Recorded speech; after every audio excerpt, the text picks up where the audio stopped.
جب صحرا کی تپتی ریت ہواؤں کے ساتھ سرگوشی کرتی ہے تو ایک چیز بڑی واضح بتاتی ہے کہ حضرت عمر رضی اللہ تعالیٰ عنہ شجاعت، اطاعت اور قناعت کے بے مثال پیکر ہیں۔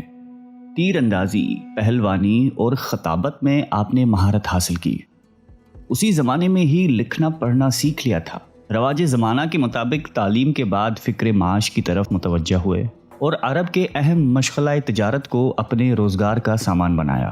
تجارت کے سلسلے میں آپ نے دور دراز ممالک میں سفر کیے، اس سے آپ کو بڑے تجربات حاصل ہوئے۔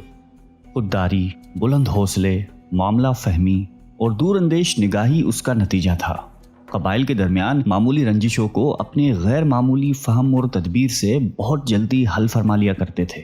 عمر کا 27واں سال تھا کہ ریگستان عرب میں آفتاب اسلام طلوع ہوا۔ مکے کی وادیوں سے توحید کی صدا بلند ہونے لگی۔ مشرکین عرب کے ساتھ آپ کے لیے بھی یہ آواز نامانوس تھی۔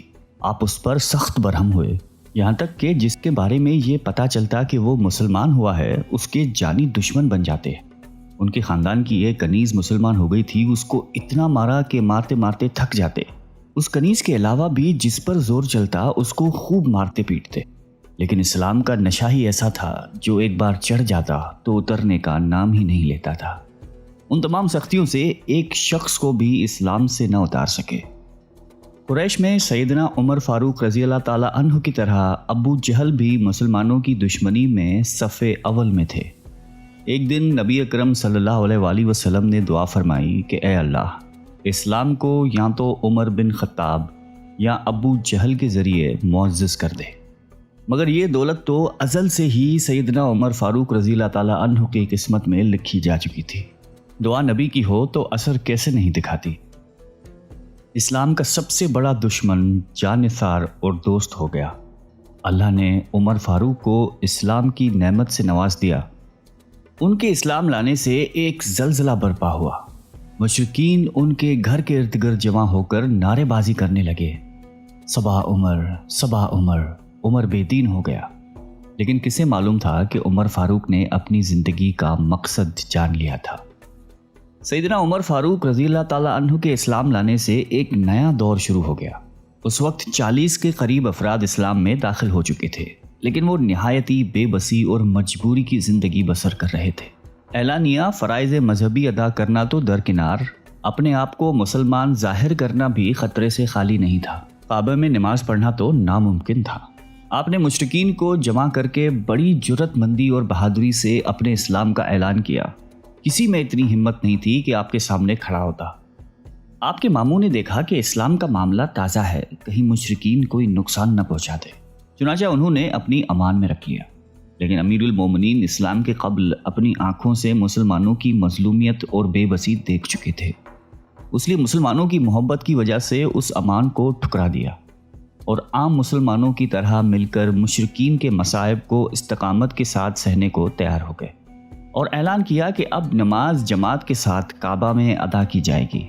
یہ پہلا موقع تھا کہ مسلمانوں نے کعبے میں نماز ادا کی۔ اس بہادری کے انعام کے طور پر دربار نبوت سے فاروق کا لقب ملا۔ مکہ میں جس طرح مسلمانوں کی تعداد بڑھتی گئی، مشرکین قریش کے بغض و عناد میں بھی ترقی ہوتی رہی۔ پہلے وہ فطری خون خواری اور جوش مذہب کی وجہ سے اذیت پہنچاتے تھے، لیکن اب انہوں نے سیاسی استحصال بھی شروع کر دیا تھا۔ مکہ میں مسلمانوں کی زندگی مشکل سے مشکل تر بنتی جا رہی تھی۔ مسلمان حضور اکرم صلی اللہ علیہ وآلہ وسلم کی اجازت سے مدینے کے ساتھ مختلف ممالک میں ہجرت کرنے لگے۔ تمام مسلمانوں نے خفیہ اور پوشیدہ ہجرت کی۔ اس کے مقابلے میں سیدنا عمر فاروق رضی اللہ تعالیٰ عنہ نے آپ صلی اللہ علیہ وسلم سے اجازت ہجرت طلب کی۔ اجازت ملنے پر جس شان و شوقت سے آپ نے ہجرت کا سفر شروع کیا وہ قابل بیان ہے۔ آپ نے گردن میں تلوار لٹکائی، تیر نکال کر ہاتھ میں رکھے، کعبہ کے پاس آئے، 7 دفعہ طواف کیا اور مقام ابراہیم پر 2 نفل ادا کیے۔ اشراف قریش کعبے کے ارد گرد چھوٹی چھوٹی جماعتوں میں بٹ کر بیٹھے ہوئے تھے۔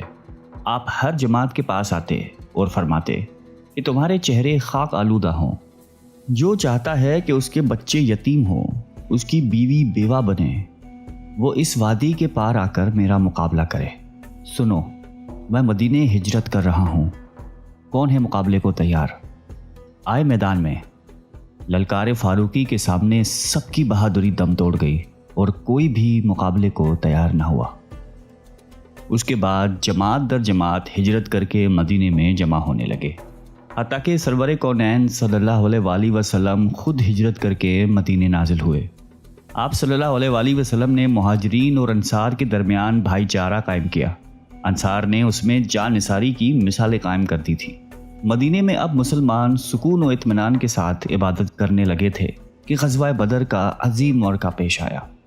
امیر المومنین اس موقع میں حضور اکرم صلی اللہ علیہ وآلہ وسلم کے لیے اپنی مدبرانہ رائے، معاملہ فہمی اور شجاعت و بہادری سے دست بازو بنے رہے۔ اس موقع میں مسلمان سرخرو ہوئے، کامیابی اور کامرانی ان کا نصیب بنی اور کفار کو شکست سے دوچار ہونا پڑا۔ اس موقع میں سرداران قریش کی بڑی تعداد گرفتار ہوئی۔ اس بات پر بحث ہونے لگی کہ ان کے ساتھ کیا معاملہ کیا جائے۔ سیدنا ابو بکر صدیق رضی اللہ تعالیٰ عنہ اور دیگر صحابہ کی رائے یہ تھی کہ ان سے فدیہ لے کر آزاد کر دیا جائے، جبکہ امیر المومنین کی رائے تھی کہ ان سب کو قتل کر دیا جائے۔ آپ علیہ السلام نے حضرت ابو بکر صدیق رضی اللہ تعالیٰ عنہ اور اکثر صحابہ کی رائے پر عمل کرتے ہوئے ان تمام کو فدیہ لے کر آزاد کر دیا۔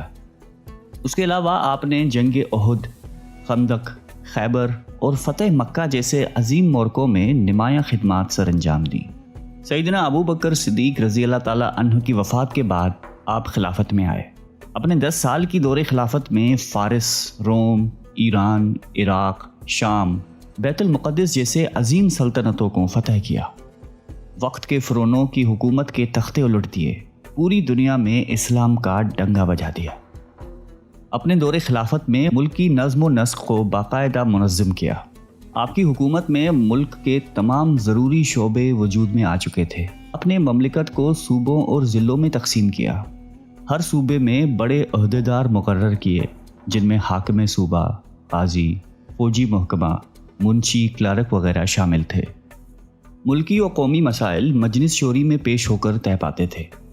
آپ اپنے دور خلافت میں حکام اور حکومی ملازمین کی کڑی نگرانی کرتے تھے۔ اگر ضرورت پڑتی تو عدالت کے کٹہرے میں لا کر کھڑا کر دیتے تھے۔ آپ نے قابل زراعت زمین کے لیے نہریں کھدوائیں، زراعت کے پیشے کو فروغ دیا، عشر و خراج کے منظم احکام جاری فرمائے، جیل خانے اور بیت المال جیسے عام شعبے ترتیب دیے، تعمیرات کو سرکاری طور پر ترقی دلوائی۔ آپ نے نئی آبادیاں قائم کی جس میں بصرہ، کوفہ اور دیگر شہر شامل ہیں۔ اشاعت اسلام کے لیے آپ کی خدمات قابل قدر ہیں۔ آپ کے اثرار پر قرآن، جو اساسہ اسلام، دستور اور منشور ہے، مرتب کیا گیا۔ آپ نے اپنے دور خلافت میں اس کے درس و تدریس کو رواج دیا۔ معلمین، حفاظ اور موزنین کی تنخواہیں مقرر کی۔ اشاعت حدیث کے لیے بھی صحابہ کو مختلف ممالک کی طرف روانہ فرمایا۔ آپ نقل احادیث میں بڑی احتیاط فرماتے تھے۔ تمام ممالک میں فقیہ کرام کو مقرر کیا۔ مختلف فقہی مسائل میں صحابہ سے مشورہ کر کے ایک رائے طے کرواتے تھے۔ مسجد نبوی کو وسعت دی، نئی مساجد تعمیر کروائیں، ان کی ضروریات کا بندوبست کروایا، حرم کی توسیع کی۔ آپ کے دور خلافت کا نمایاں وصف عدل و انصاف تھا۔ شاہ و گدا، امیر و غریب، عزیز و بیگانہ، سب کے لیے ایک ہی قانون تھا۔ عدل فاروقی کا دائرہ صرف مسلمانوں تک محدود نہیں تھا، بلکہ ان کا دیوان عدل مسلمان، یہودی اور عیسائی سب کے لیے یکساں تھا۔ آپ فطرتاً ذہین اور صائب الرائے تھے۔ آپ کی رائے کے مطابق کم و بیش 20 آیتوں کا نزول ہوا، جنہیں موافقات عمر کے نام سے یاد کیا جاتا ہے۔ اسیران بدر، اذان، حرمت شراب، مقام ابراہیم کو مسلح بنانا اور ازواج مطہرات کے پردے سے متعلق آراء مشہور ہیں۔ قربت نبی علیہ السلام کی وجہ سے آپ کو احکام میں بہت مہارت تھی۔ اس کے باوجود بھی کسی مسئلے میں الجھن ہوتی تو بلا پسو پیش صحابہ سے دریافت فرما لیتے۔ قرآن مجید کی تلاوت کرتے وقت مجتہدانہ انداز سے بڑا غور فرماتے تھے۔ اس کی بدولت قرآن مجید سے دلائل دینے میں بڑی مہارت تھی۔ آپ کے اخلاق و عادات دین محمدی کی عملی تصویر تھے۔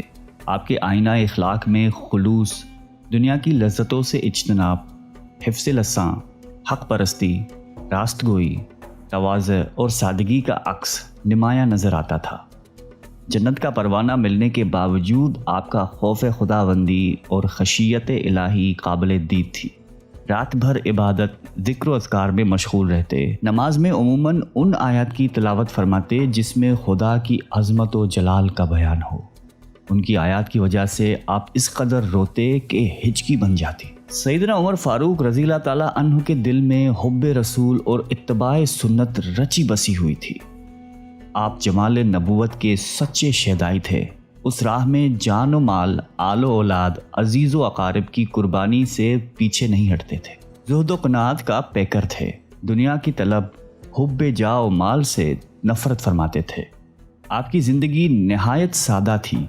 کھانے میں بغیر چھنے ہوئے آٹے کی معمولی روٹی اور روغن زیتون ہوتا تھا۔ خلافت ملنے کے بعد نہایت محتاط ہو گئے تھے۔ فقر و فاقہ اور تنگ دستی سے زندگی بسر کر لیتے تھے۔ نہایتی متواضع شخصیت کے مالک تھے۔ خاکساری کا یہ عالم تھا کہ کاندھوں پر مشکیزہ رکھ کر بیوہ عورتوں کے لیے پانی بھر لاتے تھے۔ بازار سے ان کو سودا وغیرہ لا کے دیتے تھے۔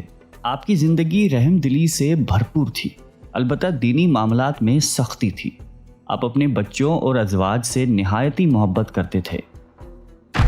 فیروز نامی ایک پارسی غلام نے آپ سے اپنے آقا کے بھاری محصول کی شکایت کی۔ شکایت بے جان تھی، اس لیے آپ نے کوئی توجہ نہ کی۔ اس پر وہ آگ بگولا ہوئے اور صبح کی نماز میں خنجر لے کر اچانک حملہ کر دیا اور مسلسل 6 وار کیے۔ زخم ایسا کاری تھا کہ آپ اس سے جان بر نہ ہو سکے۔ آخری وقت میں اہم وصیتیں کی۔ 3 دن اس کشمکش میں رہ کر محرم کی پہلی تاریخ ہفتے کے دن 24 ہجری کو اسلام کا عظیم چراغ بجھ گیا اور اپنے محبوب آقا کے پہلو میں ہمیں